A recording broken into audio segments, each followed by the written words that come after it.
အခုရက်ပိုင်းဆေးပစ္စည်းမှုလေးတွေများနေတဲ့အတွက်လင်မယားနှစ်ယောက်တိုင်ပင်ပြီးတော့ယောက်ျားရဲ့ရွာလေးကိုအလေပြန်ဖြစ်တဲ့ဘလော်လေးပါရှင်။ယောက်ျားရဲ့မူရင်းမီရွာလေးကလေချားမျိုးအကျော်ကရွာလေးတူပါပေါ့နော်။အဲ့ဒါကြောင့်မလို့ကျမတို့ကလွယ်လင်ဘက်ကနေမတော်ဘဲနဲ့ဒီထန်ဆန်းကူဆိုင်ပုံကြားတဲ့သွားတဲ့ကြောက်တန်းလန်းနေပြီးတော့သွားမှာပေါ့နော်။ဘာလို့လဲဆိုတော့လွယ်လင်ကနေသွားမယ်ဆိုလို့ရှိရင်ကြောက်တန်းလန်းကသွားတာထက်ဆိုင်ရင်တနာရီခွဲလောက်အချိန်ကပိုကြာတယ်ပေါ့နော်။ကြောက်တန်းလန်းကဆိုရင်တော့အနည်းဆုံးပေါင်းရရင်2နာရီလောက်ပဲကြာပါတယ်ရှင်။အခုနောက်ပိုင်းကျမတို့ကကြောက်တန်းလန်းကပဲသွားဖြစ်တယ်။ကြောက်တန်းလန်းကအစစ်အဆေးတော့ရှိပေမဲ့လို့ဒါပေမဲ့မမြဲဆန်ဆန်နဲ့ရောက်တဲ့လမ်းလေးလည်းဖြစ်တယ်တခုပဲဒီလမ်းကလမ်းချင်းတဲ့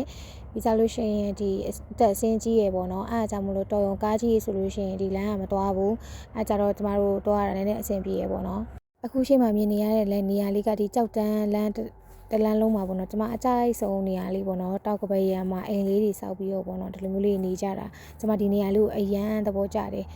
ဒီလမ်းကကားကြီးတွေတော့တိတ်မလာဘူးပေါ့နော်ဒါပေမဲ့ကားငယ်တွေရဲ့ရန်ကိုတော့တော်တော်လေးကိုရှောင်ရပါမယ်သူတို့ကဒီလမ်းမှန်နဲ့လမ်းမားတွေကိုသူတို့အုံတော်ထဲမှာမရှိဘူးပေါ့နော်အမြန်ရောက်ဖို့အတွက်ပဲသူတို့အုံတော်ထဲမှာရှိတယ်အဲ့အတွက်ဒီလမ်းကလာမယ်ဆိုလို့ရှိရင်ဆိုင်ကယ်ကိုအထူးဂရုစိုက်မောင်းဖို့ပဲပြောချင်ပါတယ်လမ်းလေးကလည်းကားနှစ်စီးကိုရှောင်လို့မရတဲ့လမ်းလေးပေါ့နော်အားကြောင့်မလို့တတိလေးထားစီချင်ပါတယ်ပင်လုံရောက်လို့ရှိရင်ဒီစန်တင်းနွန်ဆိုတဲ့ရှမ်းခောက်ဆွဲဆိုင်လေးမှာကျွန်မအများနဲ့စားဖြစ်တယ်သူ့ဆိုင်လေးကဈေးနှုန်းလဲတန်တယ်တန်လဲတန်ရှင်းတယ်အရသာလည်းရှိရပေါ့နော်ပင်လုံရောက်မယ်ဆိုလို့ရှိရင်ဒီဆိုင်လေးမှာဝင်စားကြည့်ပါတော်တော်လေးစားလို့ကောင်းပါတယ်ရှင်သူ့ဆိုင်လေးကအိမ်နဲ့တွဲဖွင့်ထားတာပင်လုံမြို့အထွက်လမ်းရဲ့ဘယ်ဘက်ချမ်းမှာရှိပါတယ်ရှင်ကျမကတော့ဒီဆိုင်ရရင်မစားမဖြစ်စားတဲ့ဟာကတော့စီချက်ပါပြီးရင်သူရှိမှာဖတ်ထုတ်လေးလဲစားလို့ကောင်းတယ်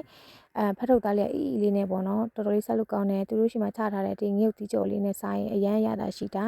ပြီးရင်ရှာခောက်ဆွဲလဲတော်တော်လေးကိုစားလို့ကောင်းတာသူကဘာစားစားတပွဲကို4000ပဲပေးရတယ်ပေါ့နော်ကျမတို့နှစ်ယောက်ကရှာခောက်ဆွဲရဲ့ဒီဖတ်ထုတ်စီချက်ရဲ့ပြီးရင်စီချက်ရဲ့3ပွဲမှာစားလိုက်တာသူဆိုင်ကစီချက်ကလေတော်တော်လေးကိုစားလို့ကောင်းတာခောက်ဆွဲသားလေးကလေ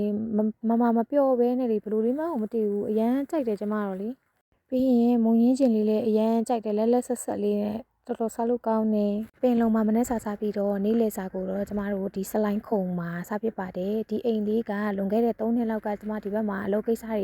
အများအားလာဖြစ်တုန်းကဆိုရင်ဒီအိမ်လေးကိုမြင်ပြီးအရန်သဘောကျတာဘာလို့လဲဆိုရင်သူကကျိုးနေနေကြီးတဲ့အိမ်လုံးစောက်ထားတာပေါ့နော်ပြီးရင်သူ့အိမ်ရဲ့နောက်ကျောမှာလည်းချောင်းလေးတွေရှိတယ်အဲ့ကလေးကကျမအရန်သဘောကျတာအခုကျတော့ဒီအိမ်လေးကစားတော့ဆိုင်လေးဖွင့်ထားတာပေါ့နော်အဲ့ဒါနဲ့ကျမလည်းတခါတည်းဝင်စားကြည့်မယ်ဆိုပြီးတော့ဝင်စားခဲ့ပါတယ်ရှင်ဒီဆိုင်ကအဓိကရှမ်းအစားစားနဲ့ဒီအထောင်းမျိုးစုံရောင်းတာပေါ့နော်ကျမကတော့တင်မော်ဒီထောင်းနဲ့ပြီးရင်ယူရီးယားခောက်ဆွဲကြော်ပေါ့နော်အဲအားလေးနဲ့ပြီးရင်ချက်တောက်ထောင်းလေးနဲ့မစားခဲ့ပါတယ်ရှင်စလိုင်းကုံဘက်ကိုရောက်မယ်ဆိုရင်ဒီဆိုင်လေးမှာဝင်စားကြည့်ပါနော်အရသာလေးကောင်းတယ်ဈေးနှုန်းလေးတန်တဲ့အတွက်ညွှန်ပေးခြင်းဖြစ်ပါတယ်နောက်ဗီဒီယိုမှာပြည့်တွေ့ကြမယ်နော်